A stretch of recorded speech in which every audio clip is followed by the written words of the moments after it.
শিগগির দে বলছি। এবার ওই নারীকে গাছের সাথে বেঁধে দে। ছেড়ে দাও আমার ছেলেকে। আজ তোর ছেলের রক্তে পিশাচিনী স্নান করবে রে, আর তিনি তুষ্ট হলে আমি হব অসীম ক্ষমতার অধিকারী।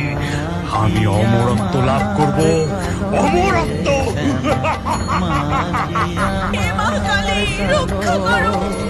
কাল ভৈরব, তোর স্পর্শ দেখে আমি স্তম্ভিত। তোর এত বড় সাহস, তুই এক নারীকে অসম্মান করিস, তারপরে সন্তানকে তারই সামনে ছিনিয়ে নিয়ে আজ তোকে আমি কঠিন শাস্তি দেব। রূপে দিগম্বরী, কালো রূপে দিগম্বরী, হৃদি পদ্ম